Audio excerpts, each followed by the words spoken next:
Kali ini saya mau bahas sistem pakan otomatis pada kandang close house.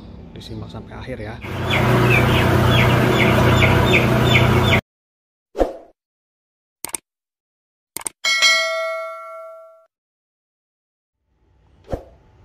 Assalamualaikum warahmatullahi wabarakatuh.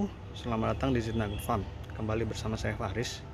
Jadi pada kesempatan kali ini saya mau membahas tentang sistem pakan otomatis pada kandang close house. Cuman ini kita yang paling standar dulu ya. Itu karena kan memang sistem pada pakan otomatis pada kandang close house itu kan ada beragam gitu. Ini kita yang paling standar dulu. Seperti apa sih? Nah, oke, sebelum masuk ke menu utamanya, jangan lupa ya tetap dukung channel Zidna Farm ini dengan cara subscribe, kemudian like video, kemudian share juga ke teman-teman yang lain supaya lebih banyak orang yang bisa mendapatkan manfaat, dan komen juga ya di kolom komentar. Kemudian juga follow beberapa sosial media Zidna Farm, itu ada di TikTok, di Instagram, di Facebook juga ada. Kemudian ada nomor WhatsAppnya ini. Kalau ada yang mau tanya-tanya silahkan. Kalau ada yang mau pesan peralatan juga boleh. Oke, kita masuk ya ke sistem pakan otomatis pada kandang close house. Ya, jadi kita bahas rule of thumb-nya dulu ya, atau kaidah umumnya kandang close house menggunakan sistem yang pakan otomatis itu seperti apa gitu. Yang pertama ini menurut saya dari panjangnya dulu gitu. Dari panjangnya menurut saya itu paling enggak yang di atas 60 meter itu bisa pakai pakan otomatis nih ya. Ini pakan otomatis. Kenapa? Itu lebih ke alasan budget aja sih gitu. Jadi anggarannya kalau misalkan di bawah 60 meter agak tinggi gitu dibanding yang di atas 60 meter. Semakin tinggi semakin rendah gitu pembaginya ya gitu.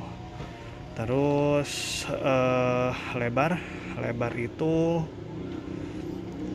jalur pakan ini, satu jalur ini dia bisa mengampu sekitar 4 meter gitu. Jadi kalau mau pakai kandang yang otomatis pakan ini, jangan lupa kandangnya kelipatan 4 lebarnya ya gitu.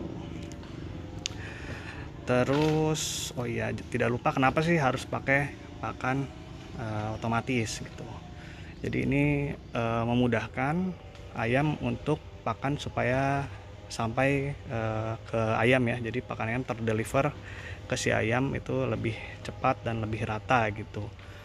Itu satu. Yang kedua terkait tenaganya ya, ABK-nya itu, jadi dia bisa fokus untuk mengamati ayam ya, mengamati ayam, observasi ayam, perilaku ayam seperti apa. Karena kan memang tujuan mereka itu, goalsnya kan supaya performa di kandang baik, ya ayamnya yang dilihat gitu.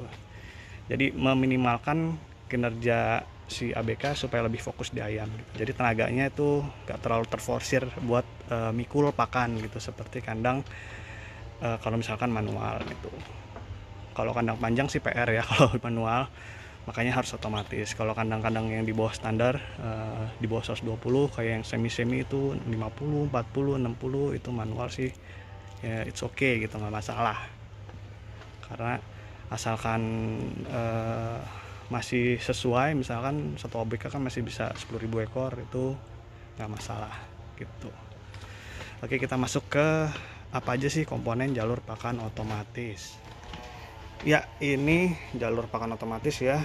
Jadi komponen utamanya itu ada di ujung-ujungnya itu ada motor, sama ada hopper di ujung sana. Itu nanti kita lihat hoppernya ya. Jadi di ujung-ujungan selalu ada hopper dan motor. Biasanya sih motor di dekat outlet, hoppernya di dekat inlet gitu. Karena kan biasanya kan gudang nempel sama outlet kan di pojok. Jadi pakan gudang langsung taruh hopper, nanti ditarik sama motor seperti itu. Jadi di ujung-ujungnya itu ada motor dan hopper gitu. Kemudian juga ditarik itu namanya pakai auger ini ya, auger spiral ya. Tuh, spiral galvanis lah gitu. tapi orang-orang lebih lebih terkenalnya disebutnya auger gitu. Itu auger yang spiral itu. Kemudian ada pipa feednya, pipa pakannya. Kemudian ini ada pan feedernya. Kemudian ini antar pipa ada klem. Kemudian tidak lupa ada sensor. Itu. Ini sensor. Ini sensornya. Ini kebetulan barang-barang yang Cina. Itu. Jadi fungsinya buat mendeteksi pakan sih. Jadi kalau udah penuh, motornya mati. Itu kurang lebih komponen utamanya ya. Sama kalau ada motor pasti ada panelnya. Itu panelnya ya. Kita lihat dulu ke sana. Nah, ini panel feed ya, panel buat pakannya, jalur pakan. Ini kandang lebar 16 ya, jadi pakai 4 jalur pakan, minumnya pakai 5 jalur.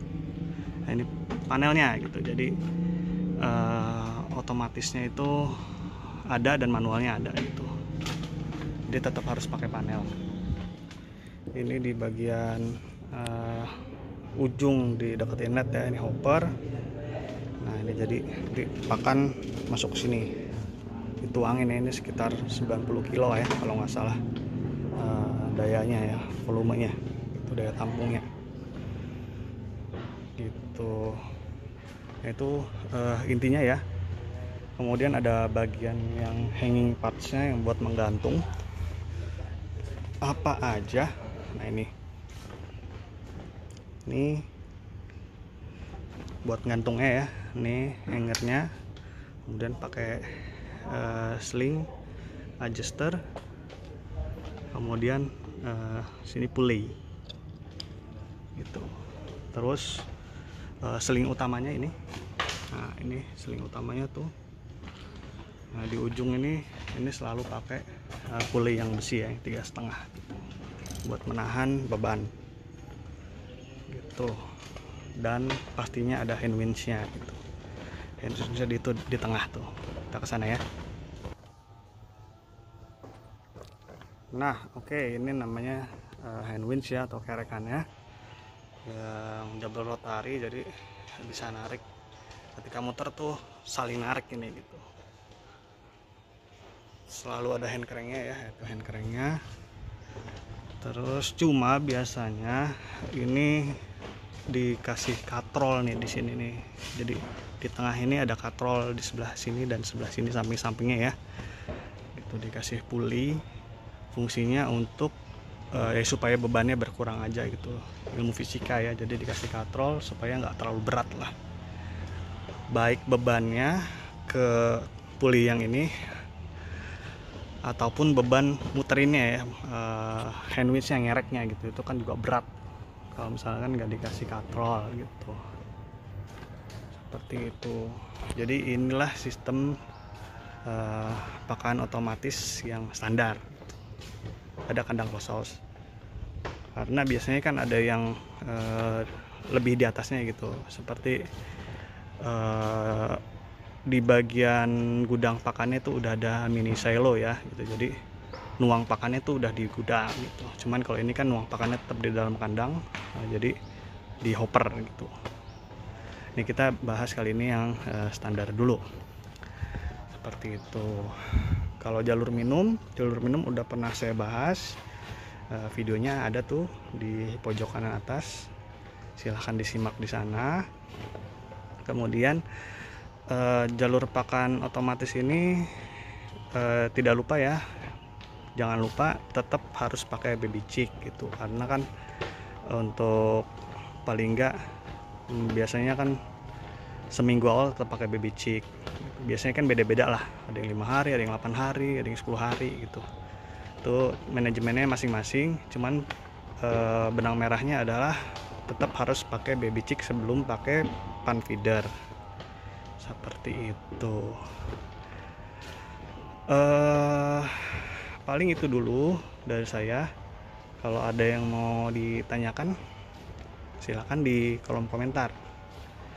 Terima kasih sudah menonton video ini. Jangan lupa like video ini ya. Dan jangan lupa dukung channel ini juga, subscribe, kemudian komen, share, sosial media yang lainnya juga. Oke, kita ketemu di video selanjutnya. Assalamualaikum warahmatullahi wabarakatuh.